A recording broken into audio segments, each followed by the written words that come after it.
Hello dear friends, welcome back to this video. आप लोगों के बहुत सारे कमेंट्स आ रहे थे कि सर इंग्लिश विषय की तैयारी शुरू करवाइए। तो आज इंग्लिश की तैयारी सीरीज पार्ट फर्स्ट है, जिसके अंदर हम आपके रीडिंग सेक्शन को देखने वाले हैं।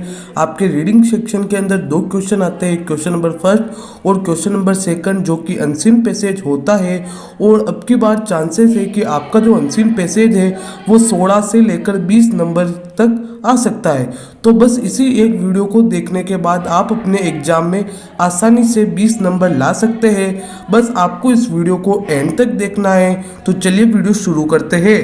तो ये आपका सेक्शन है जो कि रीडिंग सेक्शन है। उसके अंदर आपको पहला क्वेश्चन पूछ रखा है कि read the passage carefully and answer the following questions any 8। तो आपको इस पैसेज को पढ़ने के बाद यहाँ पर 10 क्वेश्चंस पूछ रखे हैं, इनमें से आपको किन्हीं 8 क्वेश्चंस को करना है। तो अब मैं आपको कुछ टिप्स बताऊंगा, उन टिप्स को आपको फॉलो करना होगा, तो ही आप पैसेज को सॉल्व कर पाएंगे। और पैसेज को सॉल्व करना कोई भी बड़ी बात नहीं होती है। तो सबसे पहली टिप्स मेरी ये है कि आपको सबसे पहले पैसेज को ध्यानपूर्वक पढ़कर समझना है। यहाँ पर आपको एक पैसेज दे रखा है, Dussehra is a popular festival ऐसे पार्ट्स ऑफ द कंट्री। ये मतलब पूरा एक पैसेज दे रखा है। आपको इस पैसेज को ध्यानपूर्वक पढ़ना है और समझना है। जिस तरह से आपको इंग्लिश से हिंदी जैसे भी ट्रांसलेट कर सकते हो आप, उस तरह से आपको इसको समझना है। और आपको ये पता चल रहा है कि इसके अंदर मुख्य रूप से दशहरा के बारे में बताया गया है कि दशहरा क्यों मनाया जाता है, किस कारण से मनाया जाता है। तो पूरा दशहरा के बारे में बताया गया है। इसके बाद आपके पॉइंट नंबर सेकंड है कि इसके पश्चात क्वेश्चंस को ध्यानपूर्वक पढ़कर समझना है।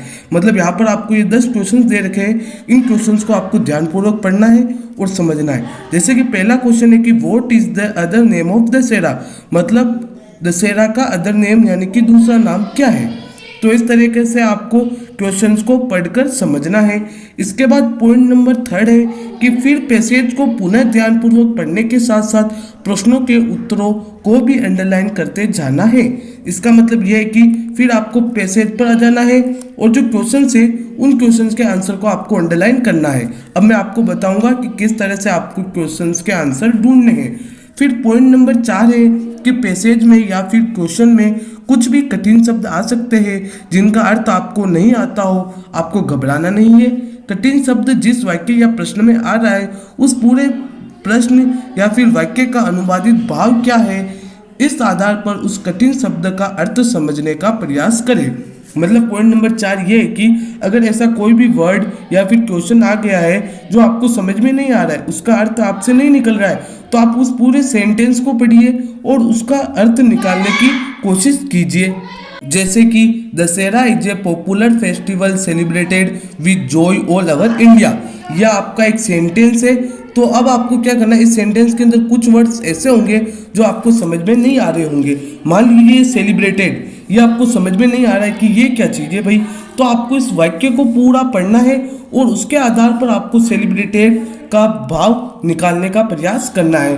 Dussehra is a popular festival, मतलब दशहरा एक लोकप्रिय त्यौहार है जो कि मनाया जाता है उत्साह के साथ ऑल ओवर इंडिया यानी कि पूरे भारत में। तो इस तरीके से अर्थ निकल कर आ जाएगा सेलिब्रेटेड यानी कि मनाना। तो ये पॉइंट नंबर 4 था। फिर पॉइंट नंबर 5 आपका है कि क्वेश्चंस जिस टेंस में हो आपको आंसर भी उसी टेंस में देना है। क्या है पॉइंट नंबर 5, आपको टेंस का ध्यान रखना है। आपको क्वेश्चंस जिस टेंस में दे रखा है आपको आंसर भी उसी टेंस में देना है। अगर क्वेश्चंस प्रेजेंट टेंस में है तो आपको आंसर भी प्रेजेंट टेंस में देना है। अगर पास्ट टेंस में है तो आंसर भी पास्ट टेंस में देना है। और अगर क्वेश्चन फ्यूचर टेंस में है तो आपको आंसर भी किस में देना है, फ्यूचर टेंस में देना है। ये बात आपको ध्यान रखनी है। फिर पॉइंट नंबर 6 जो कि मोस्ट इंपॉर्टेंट है, उत्तर टू द पॉइंट होना चाहिए, वह करेक्ट इंग्लिश में होना चाहिए। अब इसका अर्थ आप समझिए कि टू द पॉइंट का अर्थ क्या हुआ।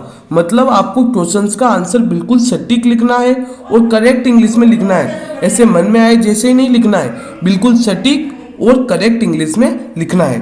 तो ये कुछ पॉइंट्स है, इन पॉइंट्स की सहायता से हम इस पैसेज को सॉल्व करने वाले हैं। तो चलिए आ जाइए पैसेज पर।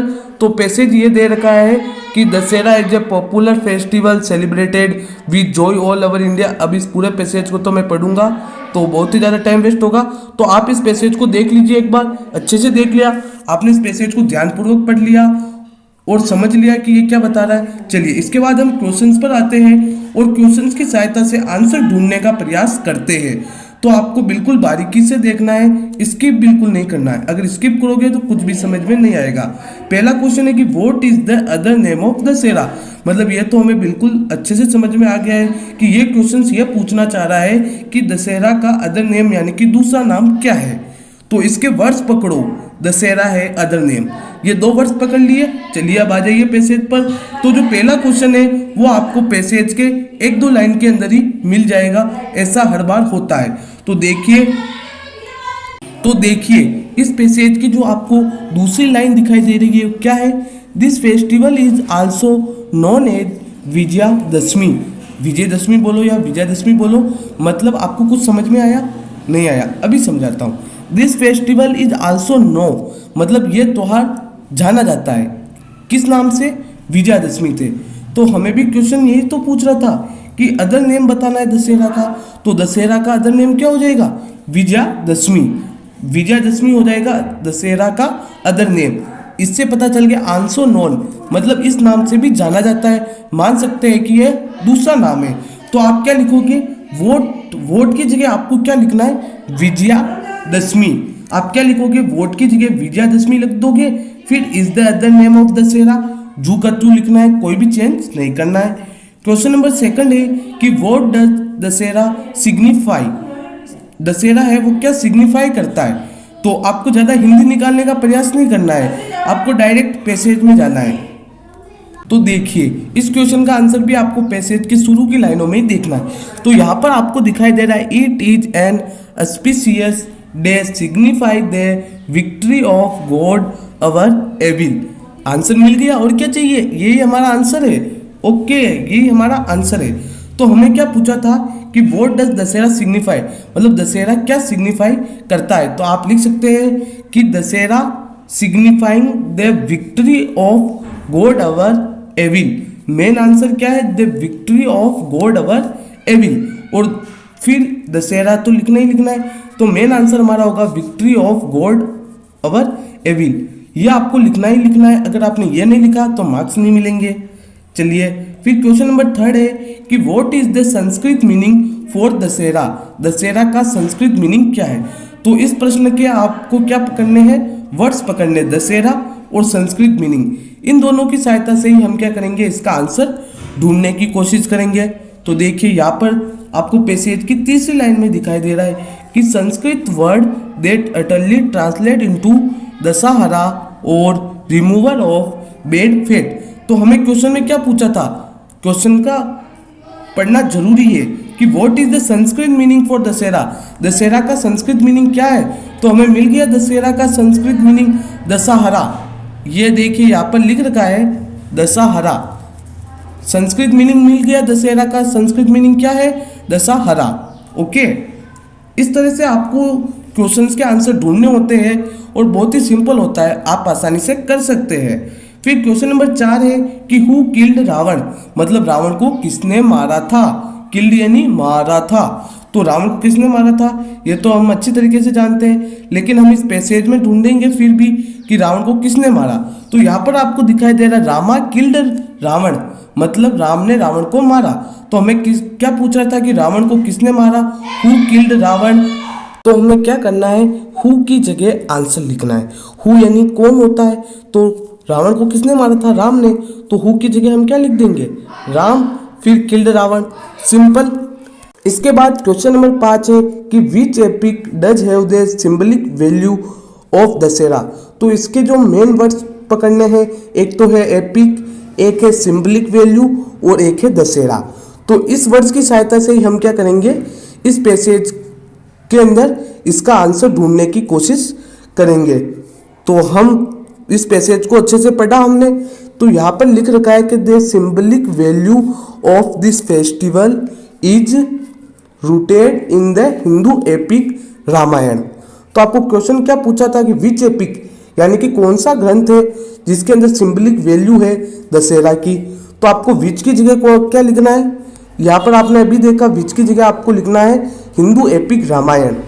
तो आप क्या लिखोगे विच की जगह, ये विच है जिसकी जगह आपको लिखना है हिंदू एपिक कौन सा? Ramayana. Ramayana. Hindu epic Ramayana have the symbolic value of Dussehra. Main answer क्या है? हिंदू एपिक रामायण। फिर क्वेश्चन नंबर 6 है कि name the kingdom of Ravana, मतलब रावण के साम्राज्य का क्या नाम था? ये तो हम भी जानते हैं, लेकिन नहीं, हम तो इसके अंदर ढूंढेंगे। तो हम ढूंढने के बाद हमें ये पता चल जाएगा कि यहाँ पर है कि Rama killed Ravana the king of Lanka, मतलब राम ने रावण को मारा था, राम ने रावण को मार दिया, जो किसका राजा था? लंका का। तो उसके किंगडम यानी कि साम्राज्य का क्या नाम है? लंका। आंसर मिल गया, सिंपल है। तो हम क्या लिखेंगे? Lanka is the kingdom of Ravana. फिर क्वेश्चन नंबर 7 है कि नेम रामाज वाइफ, मतलब राम की पत्नी का नाम क्या है? तो ये तो बिल्कुल सिंपल है, राम की पत्नी का नाम हम जानते हैं, सीता। तो आप क्या लिख सकते हैं? Sita is the name of Rama's wife, यानी कि सीता राम की पत्नी का नाम है।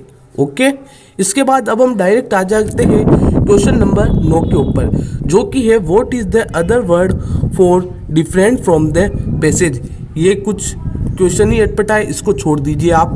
हम तो चलते हैं क्वेश्चन नंबर 8 की ओर। क्वेश्चन नंबर 8 है कि what is the synonyms of reasons, यानी कि रीजन्स के सिनोनिम्स बताने हैं। तो हर पैसेज के अंदर 2 क्वेश्चंस ऐसे मिलेंगे जो कि वोकैबुलरी से रिलेटेड होंगे। तो वोकैबुलरी के क्वेश्चंस होते हैं, वो तो कोई भी टीचर नहीं बता सकता है, आपकी वोकैबुलरी के हिसाब से ही आप कर पाएंगे। तो आपको रीजन्स के सिनोनिम्स यानी कि पर्यायवाची बताने हैं। रीजन्स का क्या अर्थ होता है? कारण। तो कोज लिख सकते हैं, बिल्कुल सिंपल है। ओके, फिर क्वेश्चन नंबर 10 है कि right opposite of defeat from the passage. आपको डिफीट वर्ड है उसका अपोजिट लिखना है, यानी कि विलोम शब्द लिखना है। ये तो आपने बचपन में पढ़ा होगा, विक्ट्री, डिफेट, हार जीत। तो डिफेट का आपको अपोजिट वर्ड क्या हो जाएगा? Victory, VICTORY। मैं यहाँ पर आपको बता देता हूँ, ये देखिए, ये येलो कलर में कर रखा है द विक्ट्री। समझ में आ गया आपको? तो इस तरीके से आपको पैसेज को सॉल्व करना है, और आप जितनी ज़्यादा पैसेज की प्रैक्टिस करेंगे आपकी कमांड पैसेज पर उतनी ही ज़्यादा बनेगी। तो इस तरीके से जो दूसरा पैसेज आएगा आपके एग्जाम में, उसको भी आपको इसी टिप्स की सहायता से और ये जो ट्रिक्स बताई है उनको फॉलो करके आप इस पैसेज को सॉल्व कर पाएंगे।